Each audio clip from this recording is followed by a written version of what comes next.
Daddy ఏడే? అక్కడే ఉన్నాడు. అక్కడంటే ఎక్కడా? ఫంక్షన్ లో నానమ్మా. మరి నువ్వెలా వచ్చావు? అంజని పిలిపించుకొని కారులో వచ్చాను. ఏమైందే? ఏం కాలేదు.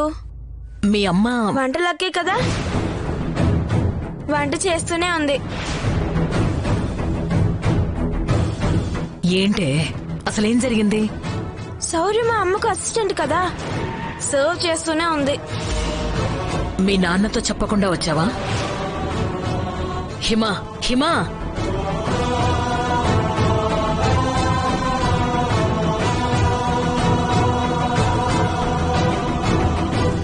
తెలీదే. లోపల లేదా? ఉంటే నిన్నెందుకు అడుగుతాను? వాళ్ళ అమ్మతో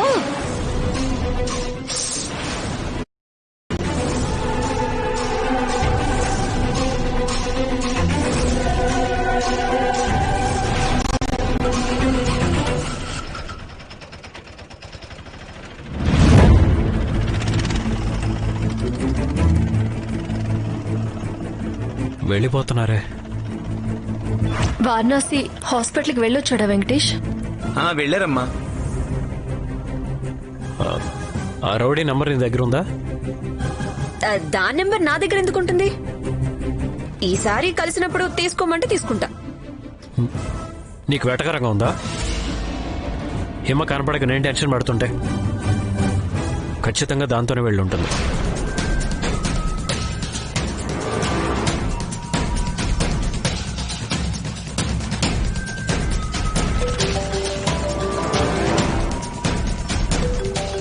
ఇదేంటి డాక్టర్ బాబు చేస్తున్నారు? లిఫ్ట్ చేయమ్మా. హలో, హిమ నీతో ఆటోలో ఉందా? లేదే. అక్కడ లేదా?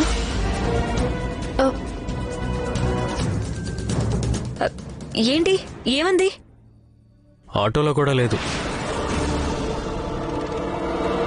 ఎందుకు ఇలా ఫోన్ చేశారు? హేమ అక్కడ లేకపోతే ఎక్కడికి వెళ్ళి ఉంటుంది? వెంకటేష్, ఒక నిమిషం ఆపు.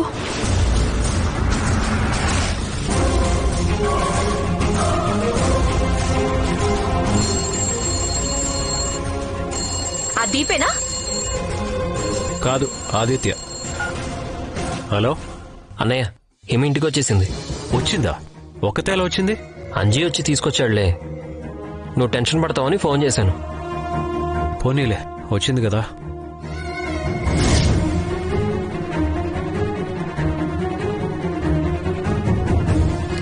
డాడీ, ఏదో జరుగుతుంది. క్లారిటీ లేకపోయినా ఖచ్చితంగా ఏదో జరుగుతుంది. అన్నయ్య, ఆ, మాట్లాడవేంటి? ఏంట్రా? అంజీకి కారిచ్చి పంపించనా? సరే, అంజీని పంపించు. నేను డ్రాప్ చేస్తానే కార్తిక్. వద్దులేరా, మళ్ళీ అంజీ ఇక్కడికి వచ్చేదాకా నేను వెయిట్ చేయాలి. మోనిత డ్రాప్ చేస్తుందిలే. సరే అన్నయ్య.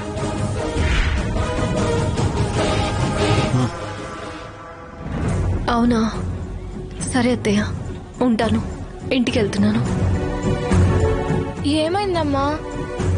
హిమ అంజీకి ఫోన్ చేసి కార్ తెప్పించుకొని ఇంటికి వెళ్ళిందంట. కనీసం మనతో కూడా చెప్పకుండా వెళ్ళిందంటే ఎంత ఫీల్ అయిందో. బాధపడే వెళ్ళింది. వెంకటేష్ పోని.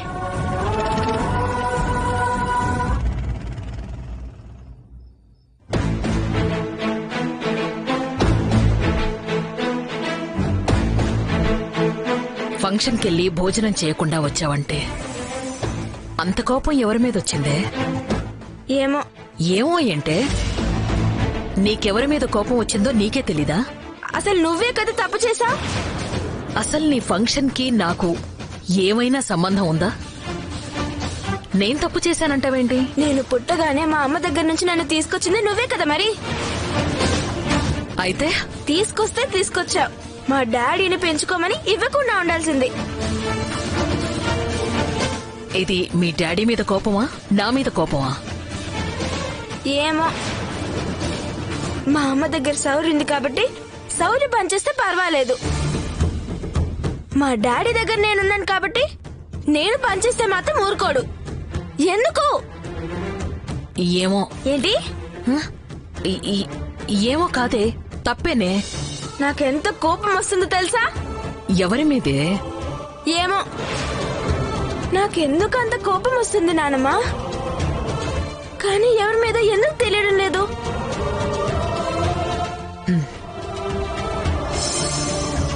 నీకొచ్చే కోపం ఒక్కరి మీద అని కాదే. నువ్వు పుట్టగానే అమ్మ పొత్తిళ్లలోంచి నిన్నిక్కడికి తీసుకురావాల్సి వచ్చిందే, ఆ పరిస్థితి మీద కోపం వచ్చింది. వంటలక్క మీ అమ్మ నువ్వు గెస్ట్గా వెళితే వాళ్లు పనివాళ్లుగా వచ్చి, నువ్వు మీ డాడీ కూర్చొనుంటే వాళ్లు సేవకుల్లాగా తిరుగుతూ ఉంటే నీ కోపం వచ్చింది ఆ దుస్థితి మీద. అయినా చూస్తూ చలించకుండా ఉన్న మీ నాన్న మౌనం మీద. ఇలాంటి స్థితిని కల్పించిన ఆ భగవంతుడి మీద. నీ కోపంలో న్యాయం ఉంది, నీ కోపానికి అర్థం ఉంది, నీ కోపానికి నీ రక్తపాశమనే ఓ కారణం ఉంది. లేనిదల్లా మీ నాన్నలో మీ అమ్మ మీద ప్రేమ. అదే ఎందుకు లేదు నానమ్మ? ఎందుకు ప్రేమ లేదంటే ఏం చెప్పనే? మంచివాడు మూర్ఖంగా ప్రవర్తిస్తే వాణ్ణి మంచివాడనాలా మూర్ఖుడనాలా నాకే అర్థం కావడం లేదు. మనసున్నవాడికి ప్రేమ లేదంటే మనసు లేనివాడనాలా ప్రేమే లేనివాడనాలా నాకే తెలియడం లేదే. మీ నాన్న మంచివాడేనమ్మా, మనసున్నవాడే. మధ్యలో మబ్బులు కమ్మాయి. గడ్డ కట్టుకుపోయిన ఆ గుండె కరిగిన రోజు కరిగి నీరైపోతాడు. నిప్పును చూసి నిజం గ్రహిస్తాడు. తన తప్పు తాను తెలుసుకుంటాడు. అప్పటిదాకా కోప్పడవే. ఎందుకు కోప్పడ్డావని నిన్ను కోప్పడేవాళ్లెవరు?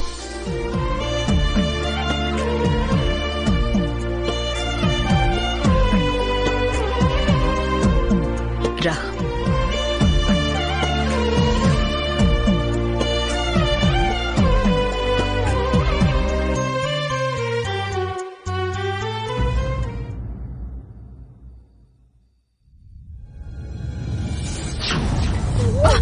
దొంగ దొంగ, నా గొలుసు నా గొలుసు!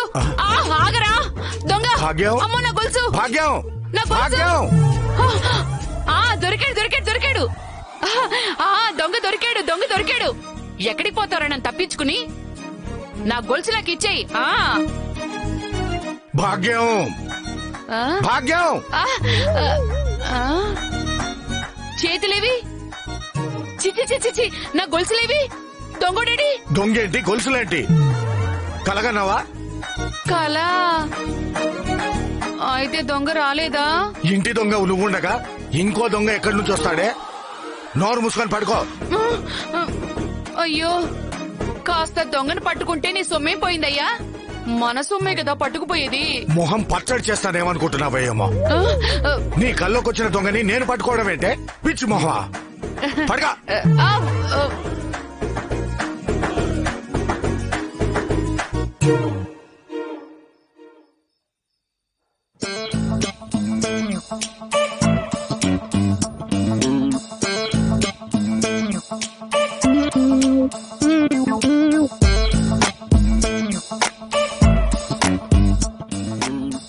ఇవెన్నేళ్ళు ఎన్నేళ్ళు?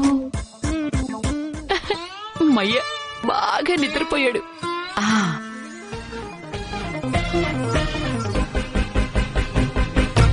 అమ్మయ్యా, అన్నీ ఉన్నాయి. దొంగ కల్లోకి వచ్చాడు, బెడ్రూమ్ లోకి రాలేదు. ఇవన్నీ నావే.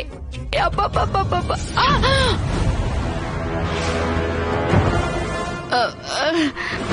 నువ్వు నిద్రపోలేదా? పోలేదే. అమ్మో, కోటి కోటి అని ఎలా కలవరించావో ఇప్పుడు గొలుసులు గొలుసులు అని కలవరిస్తుంటే డౌట్ వచ్చి ఈ గొలుసు కట్టు కథ ఏంటో తెలుసుకుందామనే నిద్రపోయినట్టు నటించాను. చెప్పు, ఎక్కడివి గొలుసులు? నీకు దండం పెడతానయ్యా, నీ దెబ్బకి ఇవి తప్ప నా దగ్గర ఇంకేమీ లేవయ్యా. 4 లక్షలు ఆ కోటిలోంచి తీసి ఇవి చేయించుకున్నానయ్యా. మళ్ళీ రెండోసారి నా నోట్లో మట్టి కొట్టకయ్యా. మట్టిని మింగలేను, అరిగించుకోలేను. ఈ కాస్త బంగారమైనా కనికరించి ఉండనివయ్యా. నిజంగా 4 లక్షలేనా? అంతేనయ్యా. అయ్యో నా మీద ఒట్టయ్యా.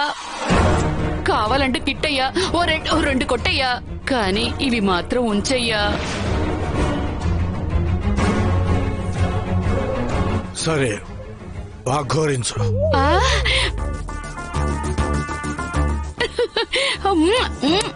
అమ్మో. ఇక చాలు, పడుకో. ఆ. అమ్మా.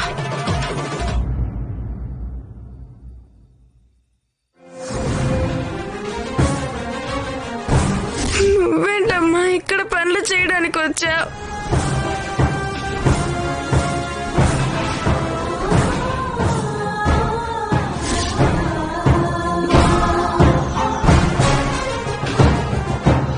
అమ్మ డాడీ, వంటలక్కనే నీ భార్య అని అందరికీ చెప్పు డాడీ. నీకు వంటలక్క కావాలంటే నీకు ఈ డాడీ ఉండడు. డాడీ కావాలంటే వంటలక్క ఉండదు. ఏమనేతో ఆటోలో ఉందా? లేదే. అమ్మ, వంట చేసినందుకు ఆ రత్నకుమారి ఆంటీ ఎన్ని డబ్బులు ఇచ్చింది?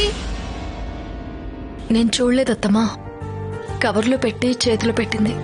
అది అందులోనే పెట్టాను. రేపొద్దునే హిమ కోసం ఫ్రాక్ కొనాలి కదా, చూద్దామా?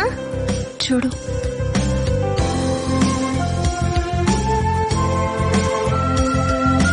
లెక్క పెట్టమ్మా. నువ్వే చూడత్తమ్మా ఎన్నున్నాయో. అమ్మో, నాకింత డబ్బు లెక్క పెట్టడం రాదమ్మా. ఎంతుంటే అంతే కొందాంలే అత్తమ్మా. అందులోనే ఉండని. కొందామా? క్లాత్ తీసుకొని నువ్వే కుడతావా?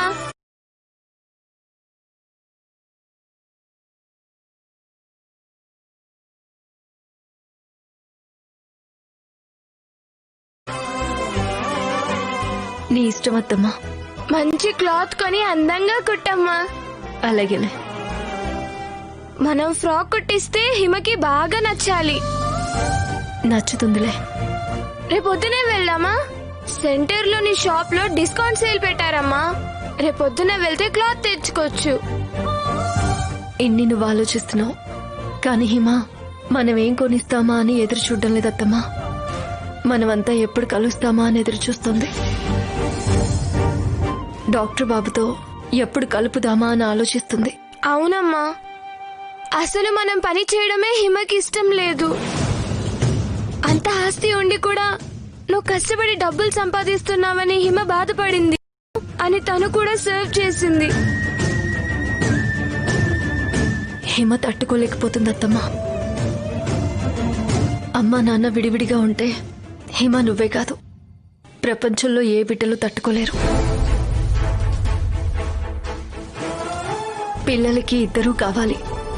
తల్లి ప్రేమ, తండ్రి అండ లేకపోతే ఆ పిల్లలకి చాలా లోటుగా ఉంటుంది. పిల్లలున్న తల్లిదండ్రులు ఎంత కష్టమైనా భరించి కాపురాన్ని నిలబెట్టుకోవాలి తప్ప విడిపోయి వేరైపోయి పిల్లల్ని బాధ పెట్టకూడదు.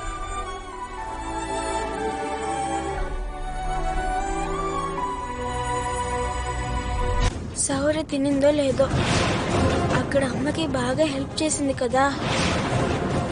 ఏముంది, అమ్మానంతా